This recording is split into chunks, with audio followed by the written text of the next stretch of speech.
আমারে ভোট দিবেন, কারণ গত 17 বছর যখন বড় বড় নেতারা ফোন বন্ধ করে রাখছিল, যখন আপনাদের ধান ক্ষেত বিলের মধ্যে রাত্রে থাকতে হয়েছে, তখন আপনারা কিন্তু আমার বক্তব্য শুনছেন।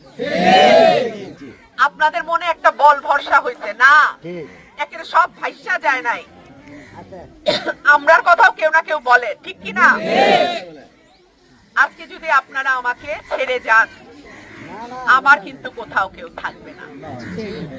আর যদি আপনারা আমার সাথে থাকেন, তো আপনারা দেখেন সরাইল আশুগঞ্জে কি করে বাংলাদেশের মডেল উপজেলা করতে হয়, আমি সেটা কইরা দেখাবো ইনশাআল্লাহ।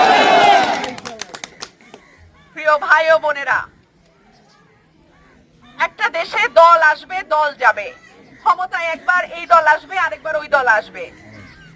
ক্ষমতার থেকে গেলেই যে একেবারে চাঁদাবাজি ধান্দাবাজি কইরা 2 মাসে 200 কোটি টাকা কামায় ফেলতে হবে, এইটা তো ঠিক না।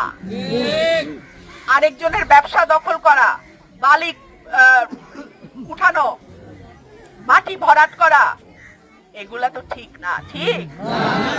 এগুলি করলে মানুষ দূরে সরে যায়। মানুষ এমনিতে দেখা যায় যেন কিছু কয় না, কিছু কয় না। মানুষ কখন কয় জানেন? ওই যে 5ই আগস্ট হাসিনা টের পাইছিল, মানুষ যখন জাগে তখন কি অবস্থা হয়। সেই জন্য আমি শুরু থেকে বলে আসছি, চাঁদাবাজি বন্ধ করো, তোলা তুলা বন্ধ করো, মাটি ভরাট বন্ধ করো, জমি দখল বন্ধ করো, অন্যের ব্যবসা দখল বন্ধ করো, মামলা বাণিজ্য বন্ধ করো। আমি যতদিন বেঁচে আছি এই সত্য কথা আমি বলতেই থাকবো। যেই অন্যায় করবে তার বিরুদ্ধেই আমি বলবো। আমার নিজের বাপও যদি ভুল করে, আমি বলবো আব্বাজান আপনি এটা ঠিক করেন নাই, ঠিক কিনা? সব সময় মনে রাখেন, অন্যায়ের বিরুদ্ধে যে দাঁড়ায়, আপনার সবচেয়ে দুঃসময় তাকে আপনি পাশে পাইবেন। আমার প্রিয় ভাই ও বোনেরা, 3 নম্বর হইল ব্রাহ্মণবাড়িয়া গ্যাসের জায়গা। এই গ্যাস সারা বাংলাদেশে চলে যায়, তাহলে আমার ব্রাহ্মণবাড়িয়ার মা বোনদের ঘরে কেন গ্যাস থাকে না? এই প্রশ্নটা তো আমি করতে পারি। আমার ঘরে কেন মাটির চুলা জ্বলবে? আমি কেন ইলেকট্রিক বিল খরচ করে ইলেকট্রিক চুলা কিনতে হবে? আমি কেন গ্যাস পাবো না? আমি যদি আপনাদের ভোটে নির্বাচিত হই, মা বোনদেরকে কথা দিচ্ছি, আমার ভাইদেরকেও আমি বলছি, সরকারের সঙ্গে দেন দরবার করে ব্রাহ্মণবাড়িয়ার গ্যাস অন্য জায়গায় দেওয়ার আগে ব্রাহ্মণবাড়িয়াতেই আগে দিতে হবে। প্রিয় ভাই ও বোনেরা, আমাদের যুবক ভাইরা কাজের জন্য অনেক সময় ঢাকায় চলে যায়, কাজের জন্য সাগর পাড়ি দিয়ে বিদেশ চলে যায়। অনেক সময় দেখা যায় দালালদেরকে পয়সা দিছে, কিন্তু কাজ পায় না। হয় কি হয় না?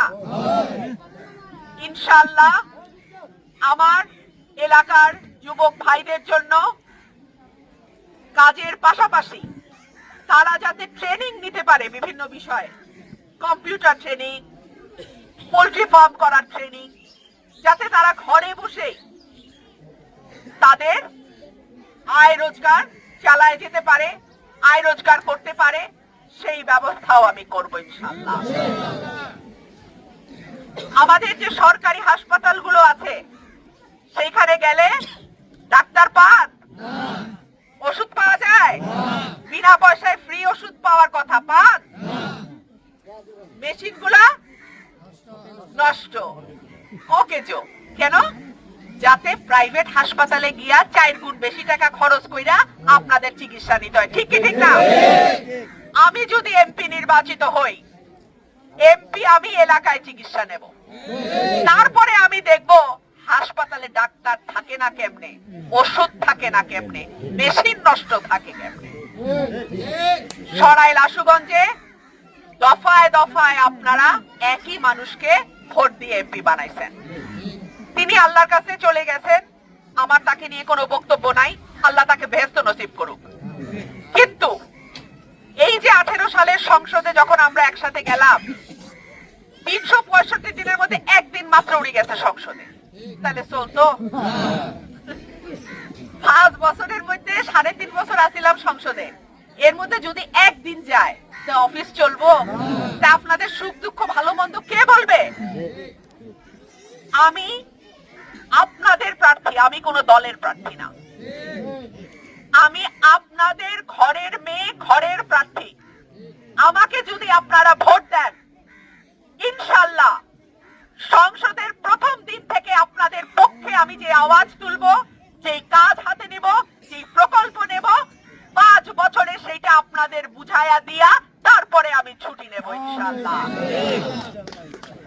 প্রিয় ভাইরা আমার, আপনাদের এই এলাকার থেকে, এই গ্রামের থেকে, এই ইউনিয়ন থেকে অতীতে কিন্তু এমপি আসে নাই।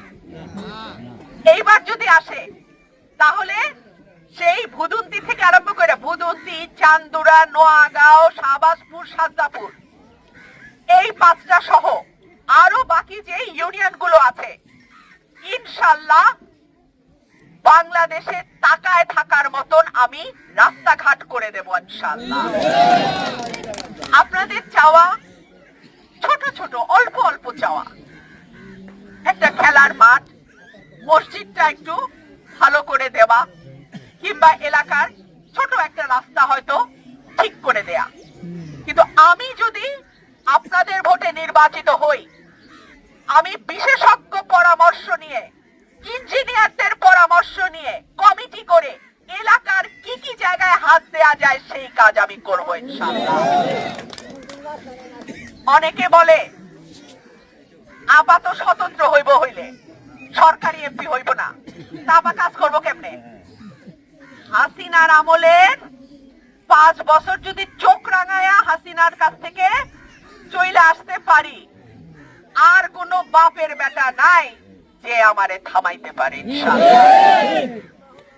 আমার ভরসা একমাত্র আল্লাহ তাআলা, আমার ভয় একমাত্র আল্লাহকে। জমিনে কোনো ফয়সালা হয় আমি বিশ্বাস করি না, জমিনের কাউকে আমি ভয়ও করি না। আপনাদের কাছে শুধু আমার একটুই চাওয়া, আপনাদের ঘরের মেয়ে হিসেবে আপনারা আমার জন্য দোয়া করুন। আপনারা যদি আমার পাশে থাকেন, আপনারা যদি আমার জন্য দোয়া করেন, আল্লাহ আপনাদের হাত ফিরাবে না।